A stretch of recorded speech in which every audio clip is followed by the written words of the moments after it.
Good evening, YouTube. You guys are now watching another segment of TheCaliEffect. Today, we're going to be going over the Madolche deck profile. Now, I know you guys are saying, like, why is he not doing this in real life? The biggest reason is that this deck has went so fast. Like, I've sold so many copies of him. I really don't even have enough to sell. I think I have a lot of stuff on the side, but I'm missing a couple of key cards, such as I think I'm missing one hoop cake and some really dumb stuff. I felt it'd be a lot easier to do it on here anyways. So let's get down to the deck profile. I'm running 3 copies of Messengerado, 3 copies of Madolche, 3 copies of Angeline, 3 copies of Hoop Cake, 3 Mufili, 2 copies of Karkardi, and 2 Maxi. Now let's go over the monster rates. A lot of people, or quite a few amount, like to run only 2 or 1 Mufili and 2 or 1 Messengerado, mainly because Messengerado isn't the best thing to have in your hand, and Mufili is genuinely only good with Hoop Cake or Angeline. The reason why I'm running 3 and 3 of each is because even if you do draw Messengerado, it combos so well with Mufili, and I really feel like I should get those combo pieces as fast as possible. Mufili combos really well with both Hoop Cake, Angeline, and Messengerado. Messengerado in hand combos really well with Mufili being able to instantly search me any Madolche card from my deck to my hand. It just provokes a whole bunch of other good rank plays, and I really think that's a really good card. The Karkardis is because I'm running 16 back row, and I figure that any deck that runs multiple or like tons and tons of back row, such as this deck, Karkardi is extremely appropriate, and it also puts a card in graveyard for Hoop Cake to banish. Double copies of Maxi. I do not like the artifact matchup or decks that like to just special summon. I don't like Quasars. I do love when artifacts go off and they do some stupid stuff and they destroy everything they have and try to special summon. I drop that Maxi. Or if I'm playing against a Quasar deck or Sylvans and they like to go off, I like to drop that Maxi, mainly because not only does it put a monster in the grave, it gets me closer to getting these pieces to my hand so I can continue to counter swarm them or counter do what I have to do to succeed in the game. Next for spells is 1 copy of Mystical Space Typhoon, 1 Book of Moon, 1 Madolche Ticket, 2 Madolche Chateau. A lot of people like to play 2 and 2. A ticket and Chateau, or sometimes 3 Chateau and 1 ticket. I feel like it's completely unnecessary. You can play the game just to let you know, Jimmy. I feel it's completely unnecessary, mainly because Chateau is so easily to be recycled by Tiramisu, and ticket, you only need 1 ticket. You can't resolve more than 1 ticket per turn. And if your opponent does destroy it, just go into Tiramisu and put it back to the deck. Also, it's still extremely searchable since I'm running 3 Messengerados. Being able to special summon it as long as I have a beast, it shouldn't be that hard for me to search it. I've never found it dead. The opponent Mystical Space Typhoon's my ticket. Well, thank you. You just put cards in the graveyard for Tiramisu to activate.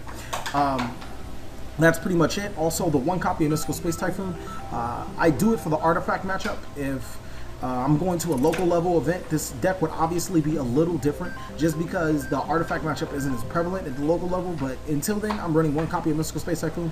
I don't really want to see it often in the artifact matchup because it's not the best card I want to look into.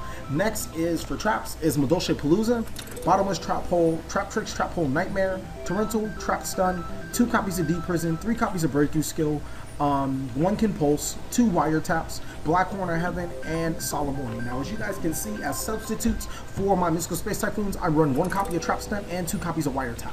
Wiretap is essentially taking over in almost all of my decks as becoming a substitute as a Mystical Space Typhoon, just for the sheer reason that not only does it negate the activation and shuffle it to the opponent's deck, it's a counter trap card, so it's an answer to Black Horner Heaven. It's almost a Forbidden Lance because it asks for forgiveness to the effect, and then on top of that, it says, no, you can't do that. Go ahead and play it at life point cost, and I'm just going to shuffle it into the deck.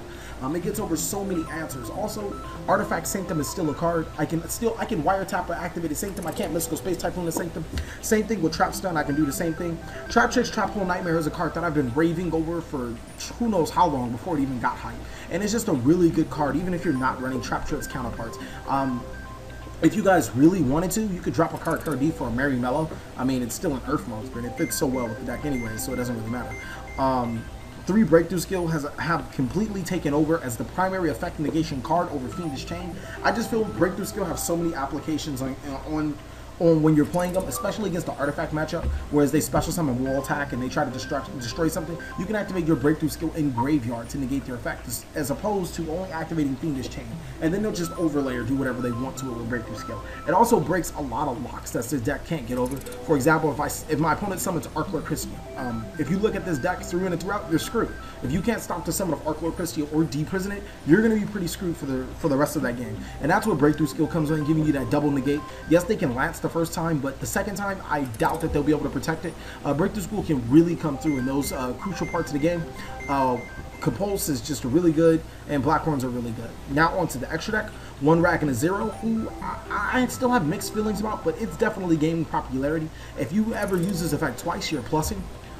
2 copies of Tiramisu, 1 Black Ship of Corn, 101, Diamond Dyer, Exciton, Double Dweller, Cowboy, Alucard, 2 copies of Levier, Invoker, and Zenmains. Now, I have never I can't think of a time that I've went to double Levier, so if you guys really want to feel that comfortable, go ahead and drop it. But Levier has taken over Invoker's spot as the primary target for the deck. Not only is cheaper, it does this job better. Being able to special summon Angeli directly from your banish zone, then abuse Angeli's effects to go into Who Cake banishes the Angeli, essentially setting up for another Levier play. It's just a really good card. You really can't deny that Levier is almost a superior card, whereas Invoker requires you to have Messenger Lotto in deck.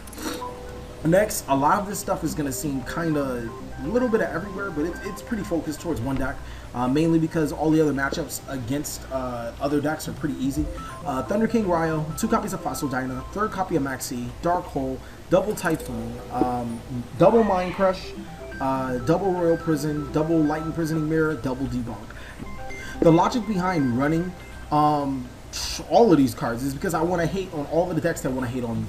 Artifacts are probably going to side in that game to stream the TheCaliEffect hate, so more than likely I'm just going to side in these several cards to completely shut them down. Royal Prison is an underrated card. I repeat, Royal Prison is probably the most underrated trap card in the game right now.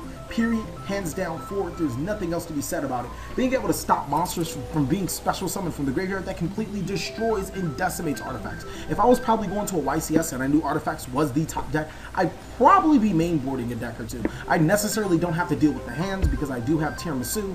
I don't have to deal with the trap hole cards because I have wiretaps, and my Madolche monsters typically come back to my hands, so the trap cards really don't affect me. What I really have a problem with is the artifacts, and Royal Prison not only solves that, it solves a couple of other deck problems as well. Debunks is for banishing, Boujins, Mermels, all that other stuff. It's just a really good card over this format. Light Imprisoning Mirrors to stop lights, Mind Crush. I tend to side them for the Girgia matchup because they flip the armor and then they add the Girgia Accelerator, Mind Crush the Accelerator. The only thing they can do from there is flip back down, and then you go into Madolche Tiramisu and you can just take control from over there. Other 2 copies of Mystical Space Typhoon, Backer Destruction, Dark Hole, as you can see.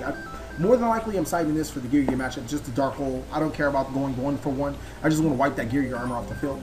And then the 2 Dynas. This also shuts down artifacts. It really doesn't do so hot against the hands if they're attacking into your Dyna, or it doesn't really do hot against the trap tricks part because they're stronger than Dyna. But overall, as artifacts and decks I love to special summon, this card completely shuts down. Thunder King YuGiOh just becomes it wins games. Thank you guys for watching another segment of the TheCaliEffect. Please like, comment, subscribe, but most of all, enjoy.